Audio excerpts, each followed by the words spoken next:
or more reasonability than the already existing worldview they have. Comparatively, children do not have anything which is a blank slate, which is that anything you teach them is something they accept. Second, there's an active and pernicious real questions that these people have built about the world. Why do we die? When we die, where do we go? Grief, all of those things. Why does evil exist in the world? Those are things that religion would have to answer. And at the point that religion is answering is, multitudes of religions exist, and they will all have to compete on what the best answer to those questions is, or people to tap into those things.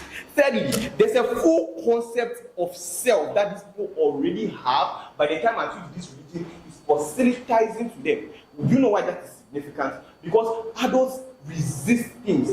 They are more like they know their full well at that point in time. I mean, it's a comparative thing. So maybe like not all adults know their self-worth. But like compared to a 12-year-old and a 19-year-old, it's clear that you cannot tell the same bullshit of like oppression and like don't shut up and don't say anything you would to an adult that you can to a child. Which is that the oppressive nature that religion takes in these things would have to change necessarily in order for them to go to get new people. 4, there's a greater burden on logos or logic in the ways in which they would have to preach their things, because if it's not logical, most people who have real lives, real busy things, will not accept it. Yeah. So your case is a bit inconsistent. Okay. So on one hand, you say it's very simplistic, religion exists. But then on the other hand, you also say that it's so big and fanatical that children don't understand. Like, what's your Oh, Bannerman, the confusion you're trying to preach does not exist. So something bigger than you, whose internal workings you cannot understand, and it's still the, like, I don't know why you are confused. Honestly, there's no confusion here, you are forcing it. What is the impact then? We think that the way in which structurally religion would have oriented, prefer which the world is changing, would have been vastly different in 4 main ways. Firstly, because oppression and the ways in which Sharia law and those things trap women and prevent them from speaking up against their imams that force them to pray at the back of the church and tell them they are less than men and stuff like that, would have been less likely to sell because women have understood their work by the time I these things have been preached to them. But secondly, opt-out is also way easier because the fear thing is no longer there, which is that at the point in time at which you discover something else that benefits you better, it's more likely that you opt out on our side. But secondly, massive amounts of global unrest that have been based upon us versus them narratives that religion has tapped into, I think that should have been reviewed. Do you know why they cannot say the state would still do it anyway? Because when the world was orienting and society was evolving, the first states were largely structurally religious states, which now if we resolve religion, we resolve the way states orient themselves, between a nationalism and patriotism as a mechanism to force these things are likely to have happened. It means that religion would have been way less oppressive on our side, that's number 1. And number 2, religion would have been way more utilitarian. But number 3, agency and all those things are less constrained on our side. OG is incredibly comparative and simple. Thank you very much for that kind speech. Let's see, Prime Minister, how is the deputy of Hi, let me do it here for you.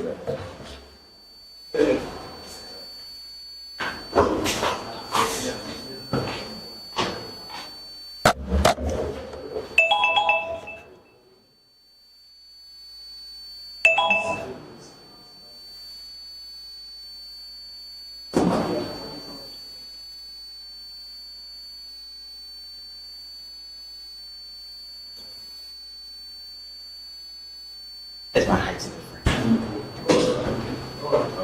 All right. Okay.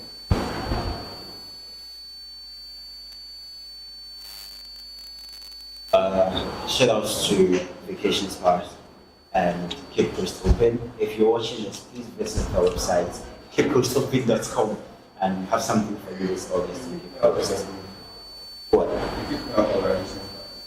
Sir, you're inactive. But come see me, nepotism. I'll put you back on if you're here today. I'm going to start in 3, 2, 1. From the PM and the DPM, something is very clear. They want the benefits of religion, but only when you are marketing it to adults. Come join us, we'll give you riches. Come join us, we'll give you glory. If you fail to market this to people, it's fair if they don't join you. This is very antithetical to what religion is supposed to be as another organizational institution in society. We think religion needs to be different from corporate law. It needs to be different from businesses that want your information, promising you to give you returns. It's something that needs to be able to answer the very questions Prime Minister started his speech with.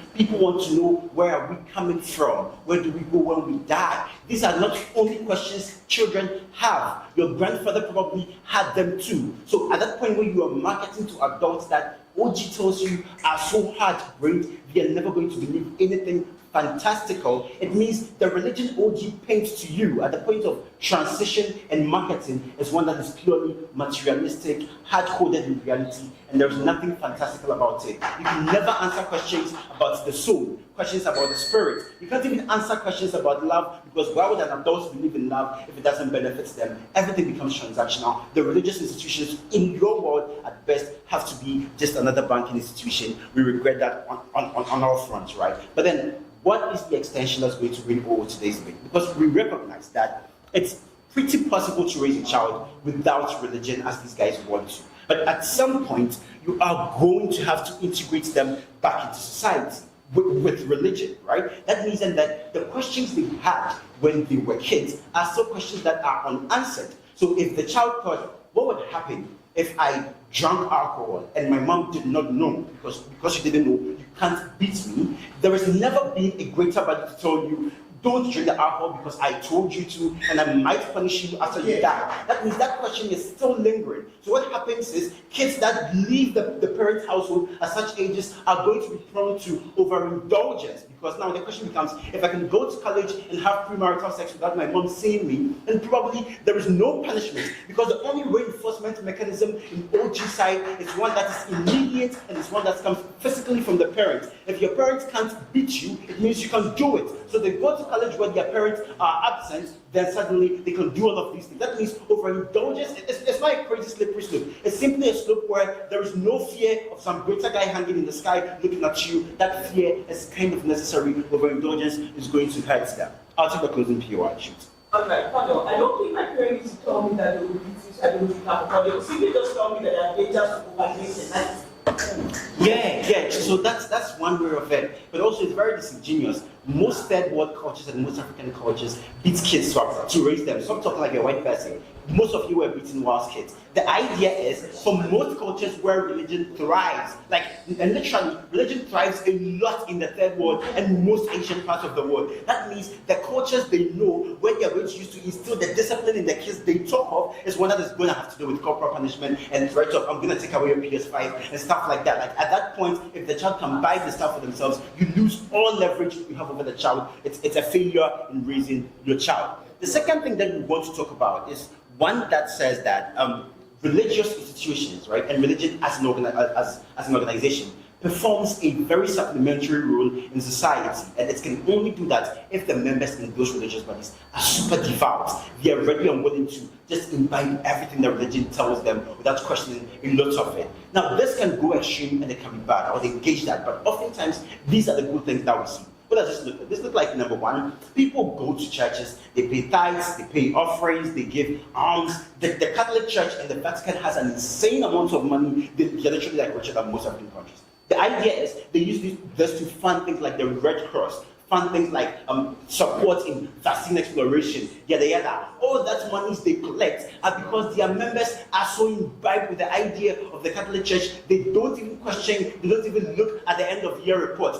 The only reason why this exists is because they were introduced when they were children. Imagine telling like a 20-year-old adult that pay 10% of your income to some church, we might use it for some goodness, maybe you can verify, maybe you can verify. They'll probably not do it. So most religious bodies in OG at best are going to be broke. They are going to be breaking even, because no adults will be willing to give you 10% of their income when you're not the government, when you don't provide schools for them, when you don't build roads and hospitals. Even if you do, they would say, I live in the capital city. I'm okay. I don't need you to give me alms. Most people are removed from the struggles of the rural communities where religious bodies do that support. So for religion to be able to bridge the collective problem we have in societies where governments are falling short, they need members that understand them. How do you fish for these members? You fish for them when they are 1 year old, you baptize them, you tell them God loves you, love your neighbor as yourself, try to give alms. You need to preach this to kids, you can't preach it to adults. Save your case. The claims you are posting about all goodness,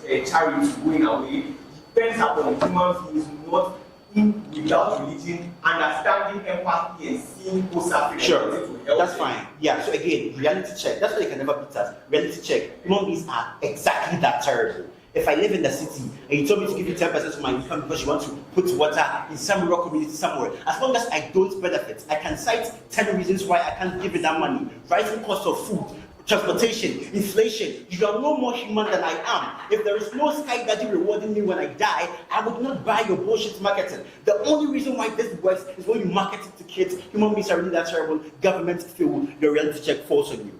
What is the weighing then on this case? Because we understand that there might be some extremities, like they would probably told the same line, that if people are so fanatic when they are kids, then maybe you're going to have more suicide bombers, you're going to have people doing more crazy shit, right? But we can trade this off and say in most instances, they don't happen as frequent as the good stuff that they do. When was the last time you had the Catholic Church mount horses and go kill people in the name of let's conquest for Christ? The most recent you have is them coming to Ghana to build schools for you and build Catholic schools for you. That means that they outnumber the bad shit by 1,000 to 1. But then, like, basic responses to these guys, there's an idea that they say that if you don't market to kids, there's no way you can sell heaven and hell. I think this is a bit false, yeah? The idea is religion tags on the deepest parts of people's hearts, no questions that people can't answer. For fuck's sake, when Christianity was formed, it was Jesus and some 12 men. They weren't babies. Like Muhammad and his guys weren't babies. They still believed in like Jannah and hell and heaven. These are adults. That means the questions that are unanswered are things that people would grow with. It simply doesn't go away because you want to say, logic, parenthood, yada yada. You're going to fall short. It's been a good day for Ogo here. Thank you very much. That's in your position. And that brings us to the end of the how. Closing how.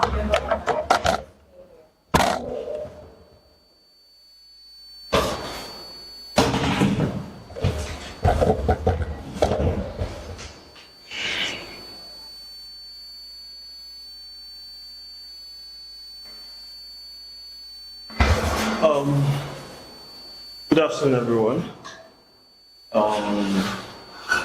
Please, Panama Calvin, please ask the POI. Can I ask you? When you say we, are you speaking French? You didn't.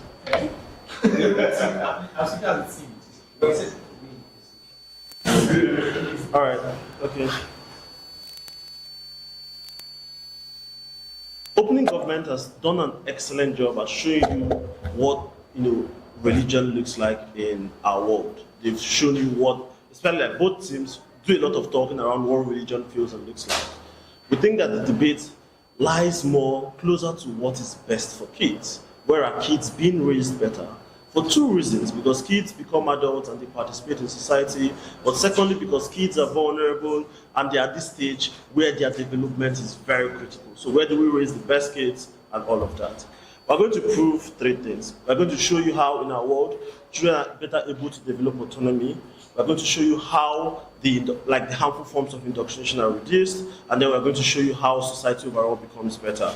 Their burden, and this is what Bannerman must do, is to prove that religious upbringing is necessary for children and for society. They also have to prove that our world creates what harms than status quo.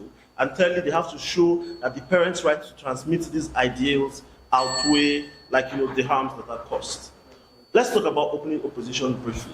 The last thing it tells you is that Muhammad was an adult and there were so many adults that were converted. If that is the basis of his case, then you have to ignore everything else he said prior. When he says that when they are grown up, they will not be as incentivized to give, they will not believe in their religion, they will not do all of those kinds of things, because those things are directly antithetical to one another. The next thing they tell you is that parents' extremities are going to be checked by dogma. We think that at the age where this thing happens, these kids do not have the ability to evaluate dogma, to know what is real or unreal. These are kids who their parents tell them that Santa is real and they believe. These are not people who have the ability to engage in that sort of critical thinking. And I think that OG does sort of enough to show you why it is better that they engage at an older age. But the next thing is they say that the alternative for enforcing morality is corporal punishment and beating kids. Two problems here. The first is that in status quo, parents who are deeply religious also fucking beat their kids. It means that corporal punishment is something that coexists alongside the sort of discipline that they talk about. But the next thing you need to understand with regards to enforcing morality is that we do not have the burden of defending an alternative thing that they show. I think that society is not it's not like homogeneous. It means that they teach people, like right now, parents teach kids about religion, teach them about all other things, about their culture, about where they come from, and all of those kinds of things. No. First principle. This principle is very important, and this is the most important framing you have to keep in this debate. We think that because of the nature of religious indoctrination in status quo, religion is overwhelmingly influential in people's lives. It determines who you get married to, if you would even get blood transfusions, whether you end up in a terror cell, all of those kinds of things, it's going to influence you for the rest of your life. We think that the reason why it is problematic is because the religion that your parents want to indoctrinate you with is influenced by the lottery of birth and by your geographical location. It means that if you are born in Saudi Arabia, you are going to grow up Muslim. If you are born in Nigeria, in the southern part, you are going to end up Christian. If you are born in the northern part, you are going to end up Muslim. It means that we think that it is unfair that people live their lives and something that influences them at that scale, something that is influenced by a lottery that they do not have the ability to control. Our world prevents that because in our world, people grow up, without being attached or joined to whatever religious, or indoctrination that they have from their environment. It means that they are able to make the informed choices of what religions to join and how to be able to live their lives in that. Why do we have better outcomes for kids? First, I think that we, building on the previous principle, think that children are uniquely vulnerable to authority. It means that they are always going to listen to what their parents say. When their parent tells them that when they lose a teeth, the tooth fairy is going to give them money, they believe these things. It means that in their world, because of the absoluteness of how religion is structured, it does not tell you to interrogate. It tells you that God is this, that this is this, that this is this. Because of that nature of truth, we do not think that children who do not have the ability to interrogate and evaluate should be engaging with any sort of concept at that point in time. We prefer a world where they are able to engage with this at the level where they have the ability to question, to be able to interrogate and to decide. But more importantly, realize that in society, it is very difficult for people to opt out of religions after they grow up. The reason for this is twofold. The first is because religious institutions always have a way of excommunicating or punishing you, and in some people, in some religions, they kill you for leaving the religion. I'm not going to name any religions, right?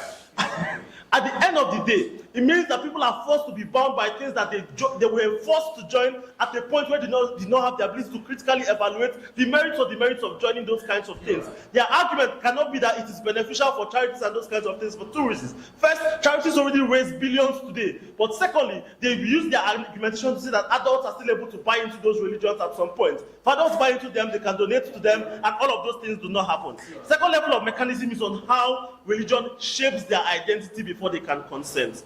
I think that your religious upbringing affects different things: your friends, your sexuality, your gender expectations, your political worldview, and all of those kinds of things.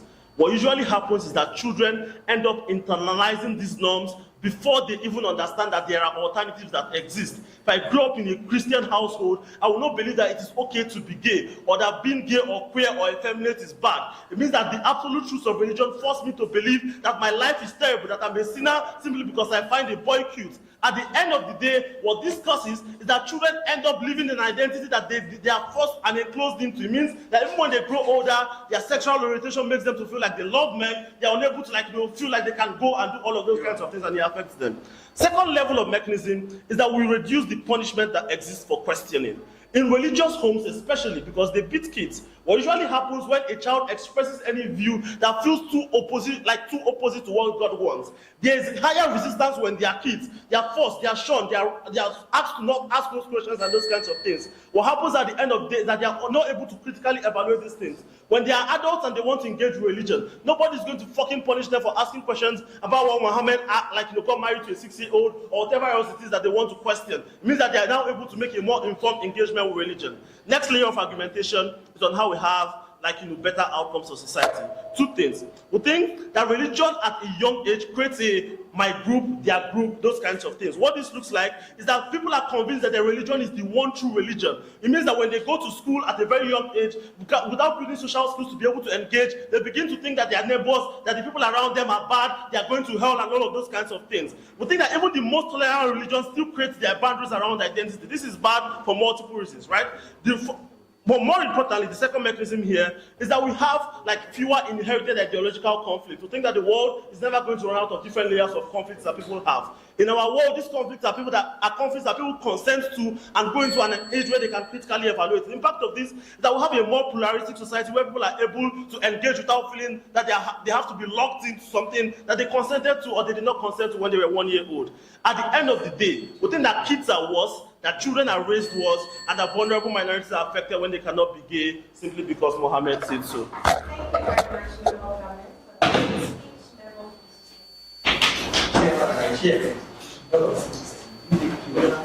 Raymond, you take you.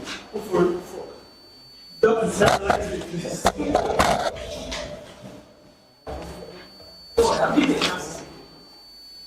We will take it.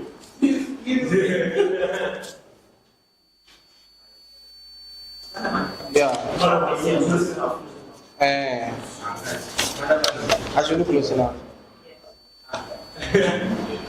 This thing again.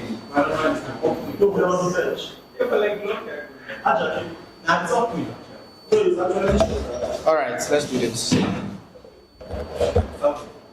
I start? Start to my speech. Guys, so I have a lot to say, so please don't banter. If you have a PO, my preference for POI is get up, raise your hand, I'll see you. Don't shout POI, it will throw me off. I'm just telling you so that you know. So that when you do, I say sit down. Yeah. Can I start? Start to my speech in 3, 2, 1. This is the problem with this side. They have a very poor claim. Questioning is always good and should always be allowed. Why is that true? You get it? They don't prove why that is true. What we are going to tell you is that questioning from children is not always a good thing. That's the first thing. But the second thing is that on our side, we still get to question. The blanket claim that the moment you are a Catholic, you don't question anything about life, about God, about heaven, about who is my president, about philosophies of life. It's nonsense. I grew up Christian. I explored every kind of philosophy that existed because I questioned things and I tried to understand. So the idea that the moment you start questioning things, like you won't question the moment you are in a religion, is a lie. That's why, first of all, they can't claim those benefits. But the second thing, they claim again that you always have to question, and the questioning is good. Questioning is a tool that should lead you to something. The problem is that when children question, usually the outcomes are harmful. This is why I'll argue how the outcomes are harmful and that's impacting.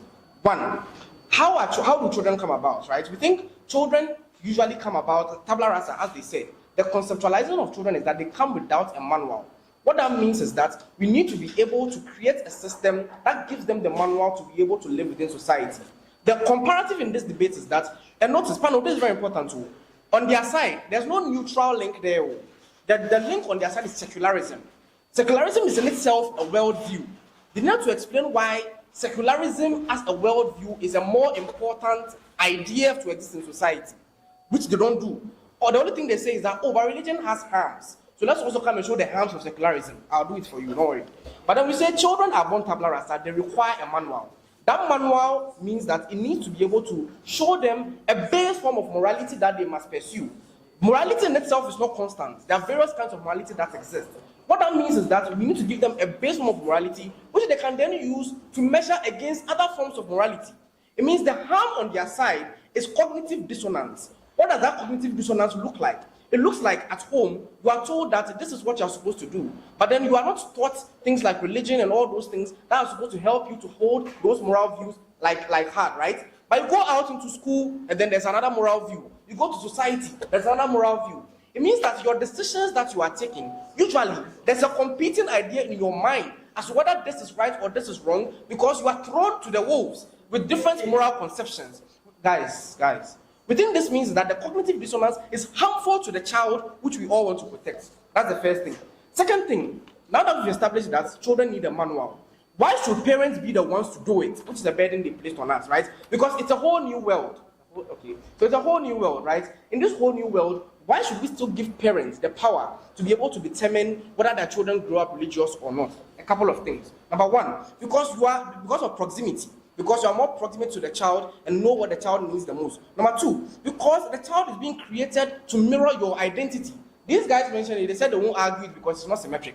Like, it's symmetric. It's actually not symmetric. I gave birth to the child. I had sex. My wife carried the baby for 9 months, pushed the baby out of her body. And I'll feed that child for 18 years. And when they don't get a job, I'll keep giving them money. I have to take care of them. I have to go for PTA, all that nonsense for 18 years. It means that the amount of effort and investment I have to make into that child means that it's justified for that child to be an extension of my identity, for them to mirror the religion that I buy into.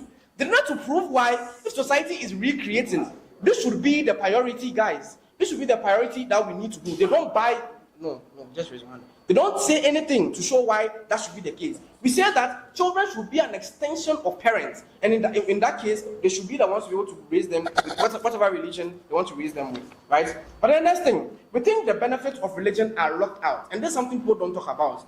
Because if you don't, religion exists in society, but the thing is that you don't experience that religion from childhood. You don't get the benefits of that religion and all those things. Why do we think it's important? Because we think you lack things like community at a very young age, right? A lot of the communities we felt and we created were communities we created when we were children. We think that means that as an adult, you don't struggle to create those new kinds of communities.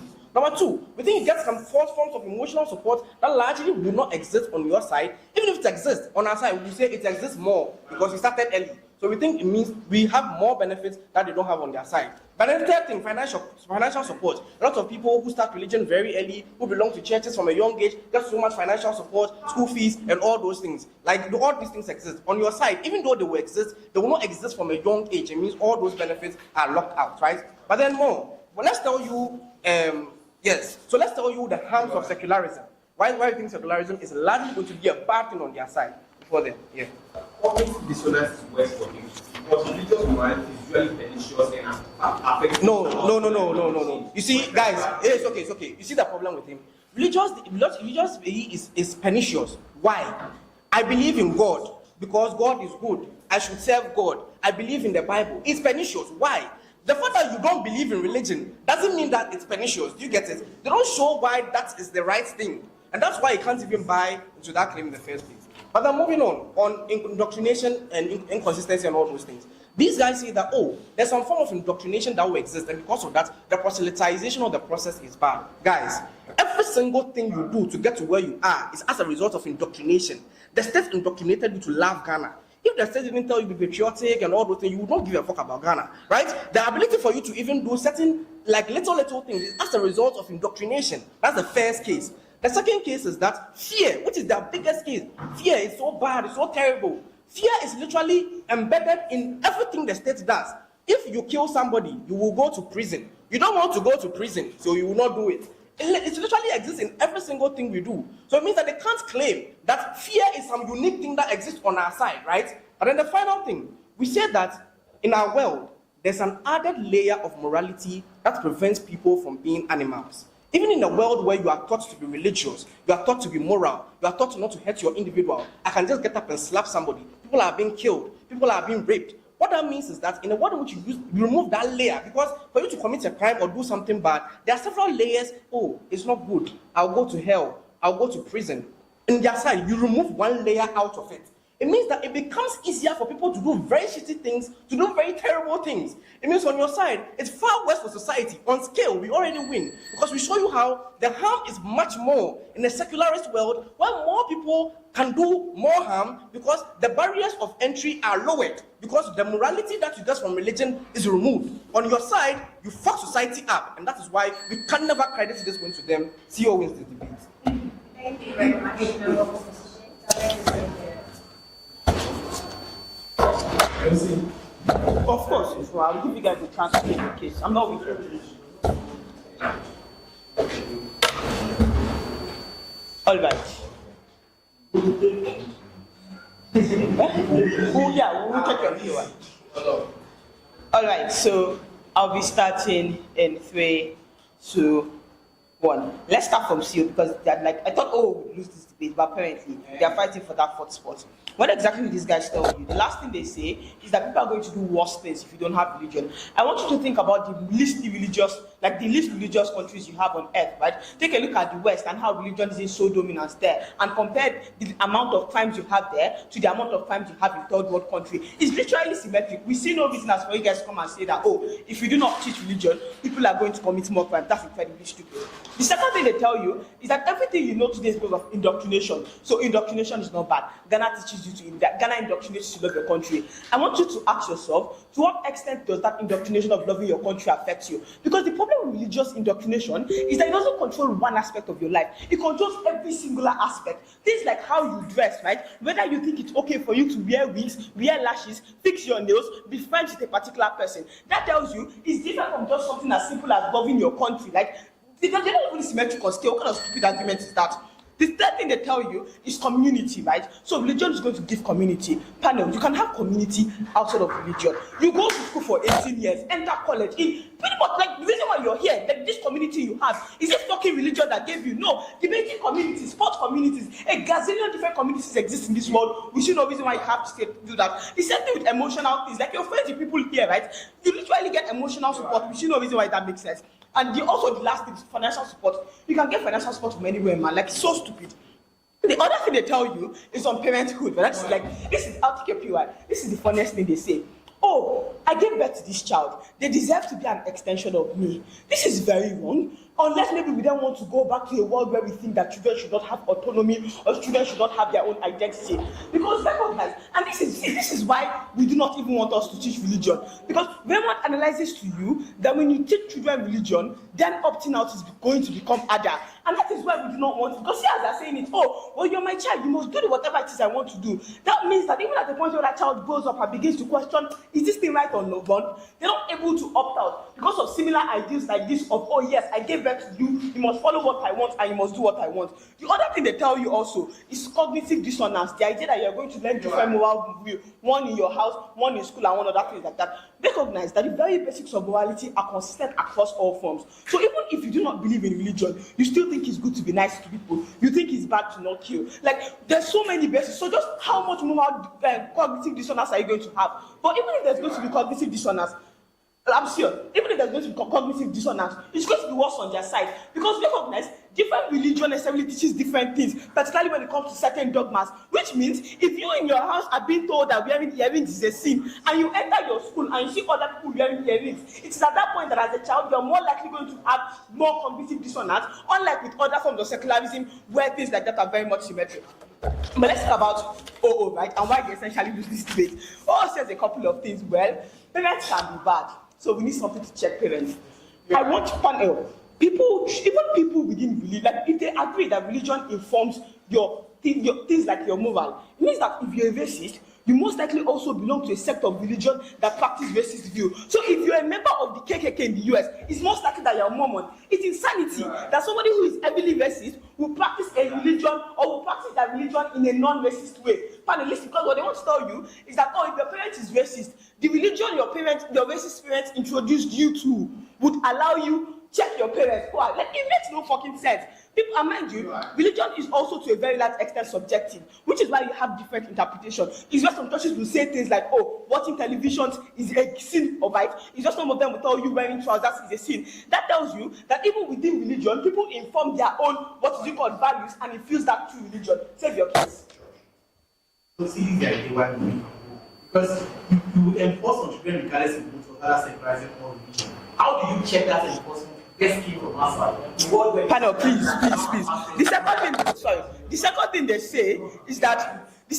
say is how people are necessarily going to overindulge, right? That is, when your parents leave you, like when your children leave you, they are most likely going to go into bad things. We say our world is better, right? Because you can teach your kids without religion to know that certain things are bad. So even after, so for example, the reason why I would not kill you, George, is not really because my religion says I should not kill you. It's because I'm old enough and I'm mature enough to know that if I get killed, I'm going to be jailed, right? I know not to overdrink, because I know that if I overdrink, my safety is being compromised. Anything could happen to me. We say that you do not need religion to necessarily teach people not to overindulge. What's your PY? Yeah, so children don't have autonomy in your world either. So I don't know how all of a sudden children... All right, panel. The basic moral view that we're going to teach children in secularism include things like do not hurt people, follow the law, and all those kind of things. And recognize, I already told you why the indoctrination in religion is quite different. Because it controls every single aspect of your life, down to even things like what color of hair you should do. That is very much different from secularism. Secularism does not dictate the nitty-gritty part of your life. It only gives you the morals essential to make sure you're a decent human being. They need to come and defend why that is not enough, and why you need to give children a tool that will dictate every single part of their life. Why exactly do we win from CG? This Rema tells you a myriad of things. Like the first thing it tells you is lottery of birth. Recognize, right, that you did not choose to be born in Ghana, but you being born in Ghana already accumulates several problems to you that you now have to fight against. You didn't choose what kind of parents you'll be born to, and now because of the kind of family you're born to, you already accumulate that level of problem. Now add religion on top of it, right? Because recognize, religion, in as they want to say religion is good, it can also be bad, right? For example, if my name is Amina Hassan and I go and apply for US visa, they will deny me, even though I'm not a terrorist, but simply because I have a Muslim name. That's a form of discrimination you can even you can experience simply because you belong to a particular religion. At the point where you've accumulated several problems because of things you not even choose to, we say let's not add this one layer of problems to kids, let's give them a fighting chance. The second thing it tells you is kids' ability to interrogate. Religion is absolute, and they have to come and defend this because there is no way in church, right, that your pastor will tell you God is good, and you're going to tell your pastor God is not good as a child, that they will not heavily resist you. It is much better when you're an adult because then you have conferences, you can participate in adult Bible studies where dialogue is a bit more. But in children's church, they literally tell you what they want you to hear, and you're expected to follow it. We help children necessarily not only interrogate better, but the resistance to that questioning is something that is very much limited. But also in terms of how it benefits society, we tell you that we already have so many divisive tools within society, culture, race, and all those kind of things. In a world where we remove that layer of religion and we allow it to exist, and we allow it to not exist, and rather allow young, like fully grown human beings to engage with it without all those sectarian nonsense, you're more likely to have a better productive society for power to come from CG. Thanks very much.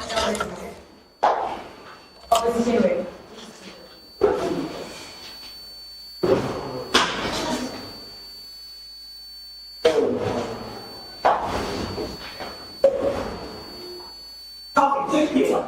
Oh, I know, I took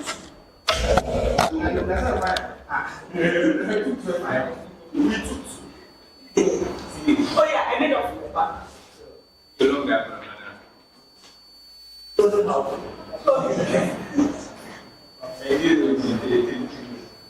How closing how?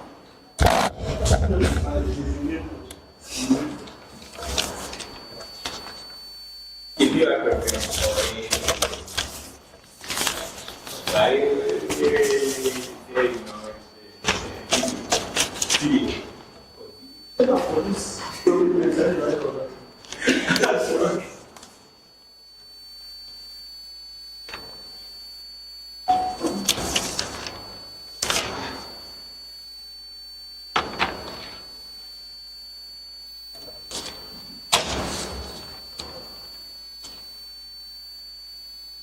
What's my relative sheets?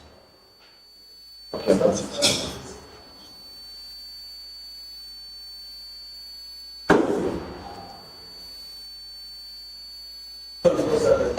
Okay.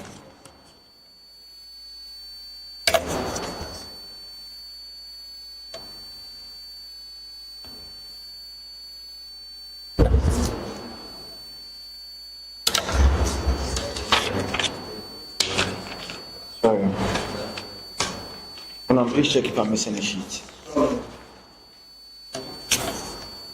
I'm missing a Sorry, Pano, sorry.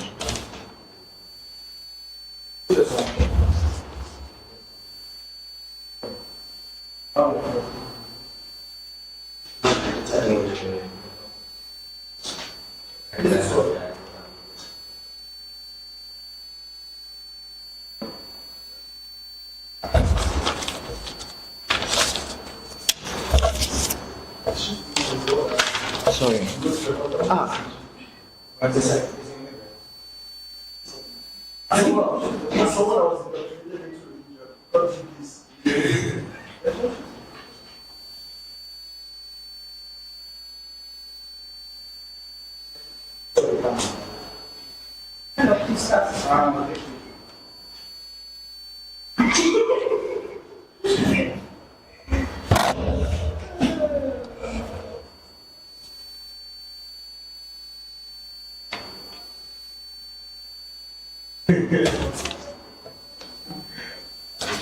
Okay, starting in 3, 2, time on. Please, someone give me the meeting. Thank you. Okay, sorry, let's go now. Starting in 3, 2, 1.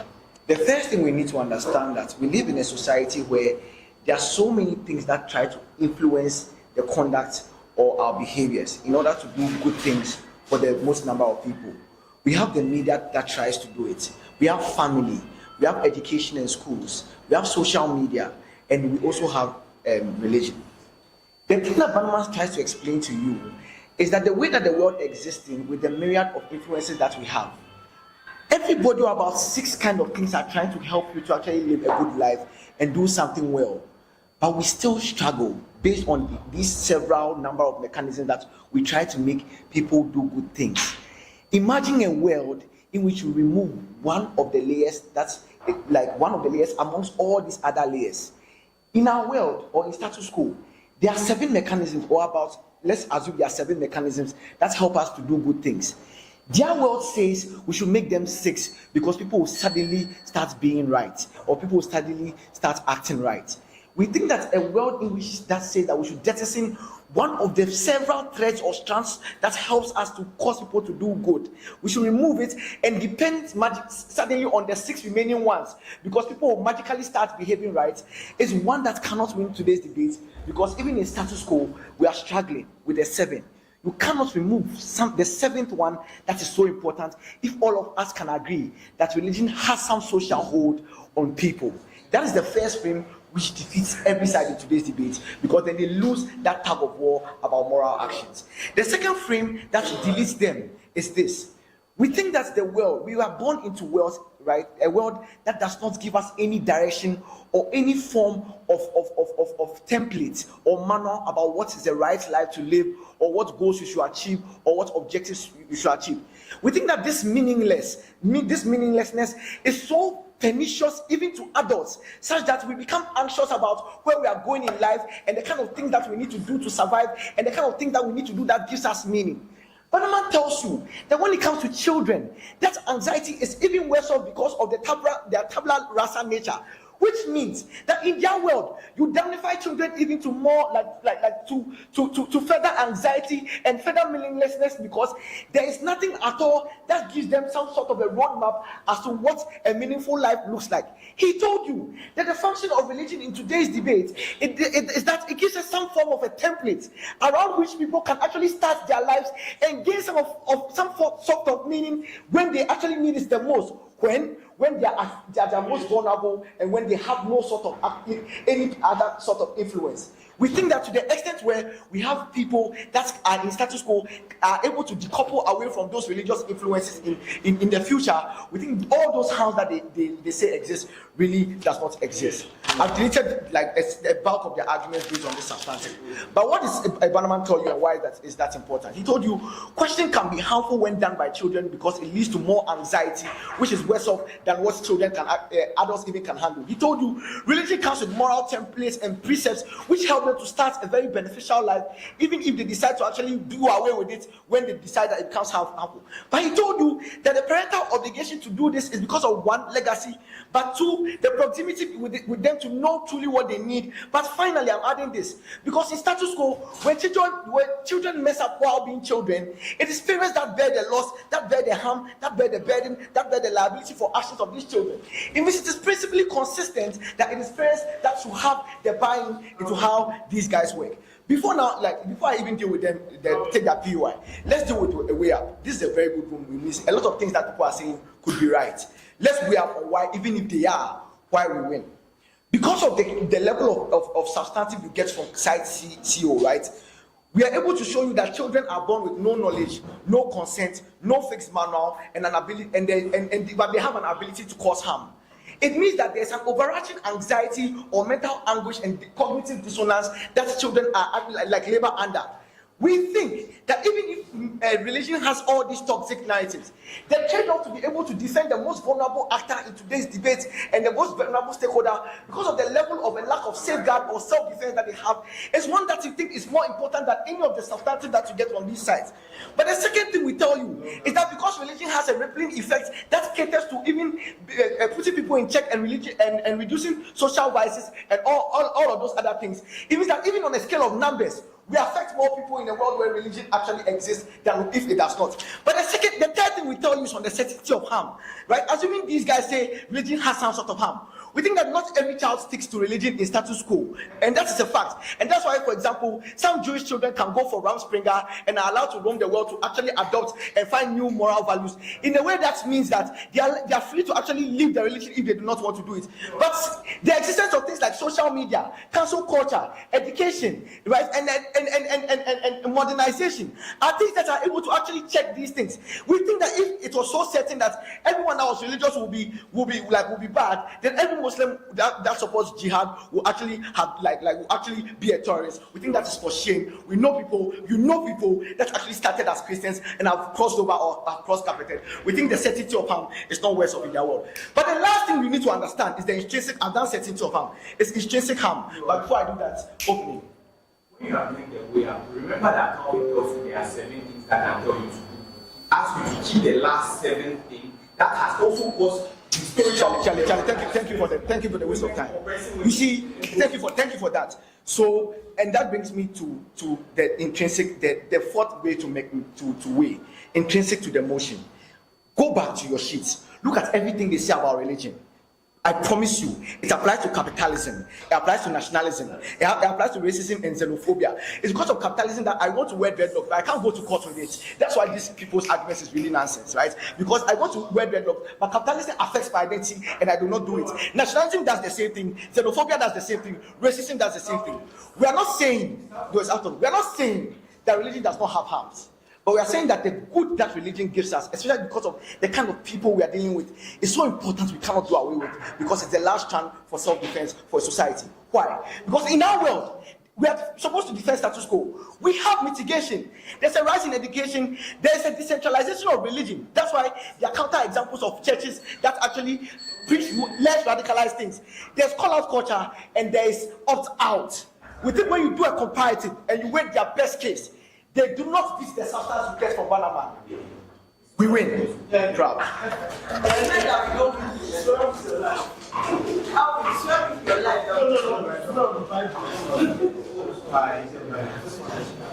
No.